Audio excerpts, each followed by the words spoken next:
22 मार्च 2024 जो पूर्वांचल के खूंखार और रॉबिन हुड माने जाने वाले पूर्व विधायक और बाहुबली मुख्तार अंसारी की बांदा जेल में तबीयत बिगड़ी। वैसे तो मुख्तार अंसारी की मौत हार्ट अटैक से हुई, लेकिन उनके परिवार और समर्थकों का कहना है कि उन्हें जहर दिया गया था।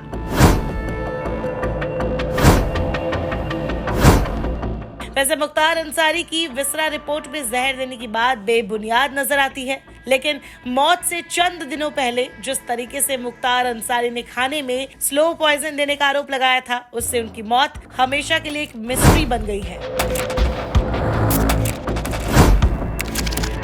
मुख्तार अंसारी की मौत के साथ ही अपराध के एक युग और राजनीति के साथ उसके गठजोड़ के एक अध्याय का अंत हो गया है। उस पर हत्या से लेकर जबरन वसूली तक के 65 मामले दर्ज थे। मुख्तार 5 बार के विधायक थे। मुख्तार की जिंदगी को समझने के लिए थोड़ा इतिहास में जाना होगा। मुख्तार अंसारी का जन्म गाजीपुर जिले के मोहम्मदाबाद में हुआ था। उसके पिता का नाम सुभानुल्लाह अंसारी और मां का नाम बेगम राबिया था। गाजीपुर में मुख्तार अंसारी के परिवार की पहचान एक प्रतिष्ठित राजनीतिक खानदान की है। 17 साल से ज्यादा वक्त से जेल में बंद रहे मुख्तार अंसारी के दादा doctor Mukhtar Ahmad Ansari freedom fighter थे। गांधी जी के साथ काम करते हुए वो 1926 से 27 में कांग्रेस के अध्यक्ष भी रहे। मुख्तार अंसारी के नाना ब्रिगेडियर मोहम्मद उस्मान को 1947 की लड़ाई में शहादत के लिए महावीर चक्र से नवाजा गया था। मुख्तार के पिता सुभानुल्लाह अंसारी गाजीपुर में अपनी साफ सुथरी छवि के लिए राजनीति में सक्रिय रहे थे। भारत के पूर्व उपराष्ट्रपति हामिद अंसारी रिश्ते में मुख्तार अंसारी के चाचा लगते थे। ऐसे में अक्सर ये सवाल उठते हैं कि आखिरकार कैसे इस परिवार का चिराग अपराध की दुनिया का बेताज बादशाह बन गया।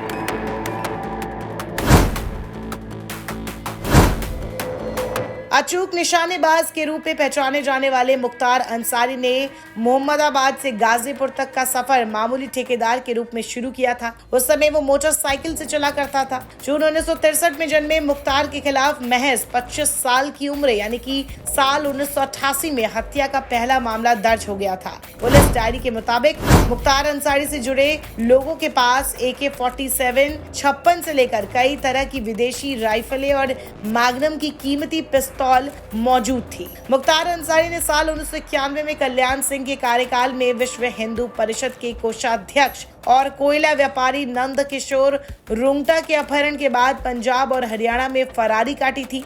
कहा जाता है कि इस दौरान उसने हथियारों का लंबा चौड़ा जखीरा जुटा लिया था। उसके बढ़ते रुतबे को देखते हुए राजनेताओं की भी उस पर नजर पड़ी।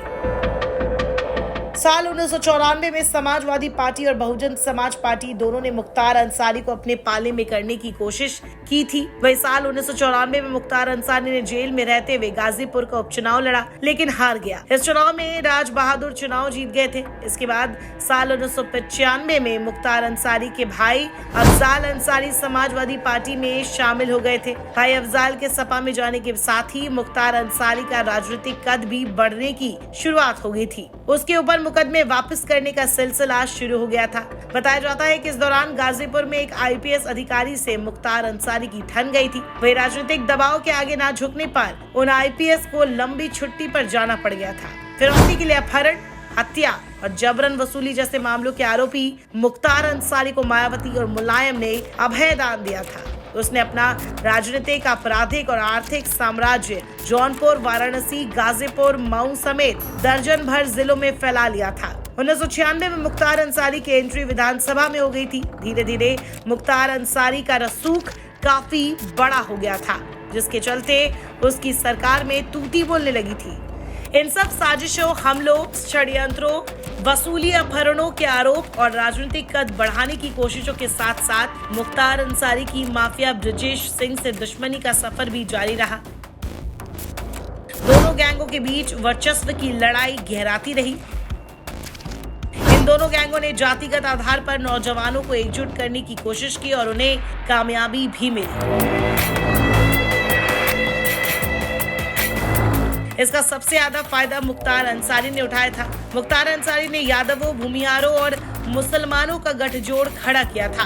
इसकी बदौलत लंबे समय तक अफजाल अंसारी विधानसभा में पहुंचते रहे। ठेकेदारी, खनन, स्क्रैप, शराब, रेलवे ठेकेदारी में अंसारी का कब्जा था, जिसके दम पर उसने अपनी सल्तनत खड़ी की थी। मगर ये रॉबिनहुड अगर अमीरों से लूटता था तो गरीबों में बांटता भी था। ऐसा मऊ के लोग कहते हैं कि सिर्फ दबंगई ही नहीं बल्कि बतौर विधायक मुख्तार अंसारी ने अपने इलाके में काफी काम किया था। सड़कों, पुलों, अस्पतालों और स्कूल कॉलेजों पर ये रॉबिनहुड अपनी विधायक निधि से 20 गुना ज्यादा पैसा खर्च करता था। 1996 में बीएसपी के टिकट पर जीतकर पहली बार विधानसभा पहुंचने वाले मुख्तार अंसारी ने साल 2002, 2007, 2012 और फिर 2017 में भी मऊ से जीत हासिल की। इनमें से आखिरी 3 चुनाव उसने देश की अलग अलग जेलों में बंद रहते हुए लड़े और जीते भी। राजनीति की ढाल ने मुख्तार को जुर्म की दुनिया का सबसे खरा चेहरा बना दिया था और हर संगठित अपराध में उसकी जड़ें गहरी होती चली गई। सियासी अदावत से ही मुख्तार अंसारी का नाम बड़ा हुआ और वो साल था 2002,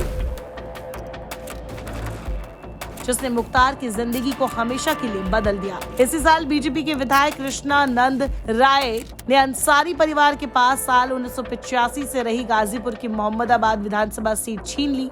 कृष्णानंद राय विधायक के तौर पर अपना कार्यकाल पूरा नहीं कर सके और 3 साल बाद यानी साल 2005 में उनकी हत्या कर दी गई। जेल में रहकर बीजेपी विधायक कृष्णानंद राय की हत्या कराने का दुस्साहस करने वाले माफिया मुख्तार अंसारी से तमाम बड़े अफसर भी खौफ खाते थे। मऊ में दंगा भड़काने के मामले में मुख्तार ने गाजीपुर पुलिस के सामने सरेंडर किया था और तभी से वो जेल में बंद था। पहले उन्हें गाजीपुर जेल में रखा गया था, फिर वहां से मथुरा जेल भेजा गया, फिर मथुरा से आगरा जेल और आगरा से बांदा जेल ट्रांसफर कर दिया गया था। उसके बाद मुख्तार को बाहर आना नसीब नहीं हुआ। फिर एक मामले में उसे पंजाब की जेल में शिफ्ट कर दिया गया था, लेकिन फिर भी पूर्वांचल में उनका दबदबा कायम रहा। वो जेल में रहकर भी चुनाव जीतता रहा।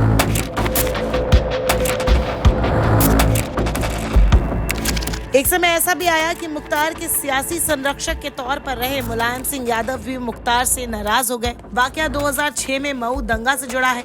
दंगा शांत होने के बाद जब झाड़ियों में कुछ दूध की केन पड़ी मिली तो पता चला कि दंगे में मरने वालों में सबसे ज्यादा संख्या यादवों की है। ये खबर मुलायम के पास पहुंची तो वो नाराज हो गए और तभी से मुख्तार से दूरी बना ली। इसके बाद ही मुख्तार मायावती के संपर्क में आए। अलबत्ता मुलायम के निधन के बाद अंसारी परिवार फिर से सपा के नजदीक पहुंच गया। जब मुख्तार बीएसपी में था और मऊ सदर से विधानसभा चुनाव लड़ रहा था, मायावती ने मुख्तार को रॉबिनहुड का नाम आजमगढ़ और मऊ की मुस्लिम बहुल सीटों पर समीकरण साधने के उद्देश्य से दिया था।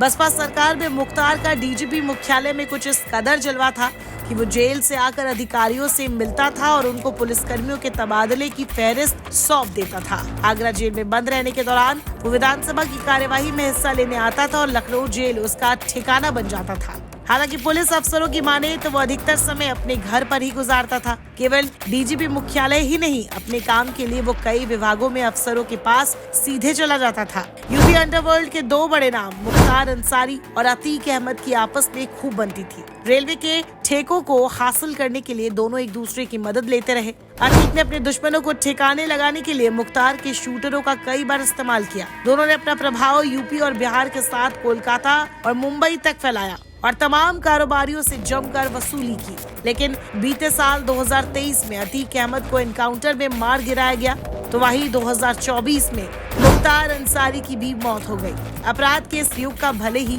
अंत हो गया हो, लेकिन मुख्तार अंसारी का नाम पूर्वांचल के इतिहास में हमेशा हमेशा के लिए दर्ज जरूर हो गया है।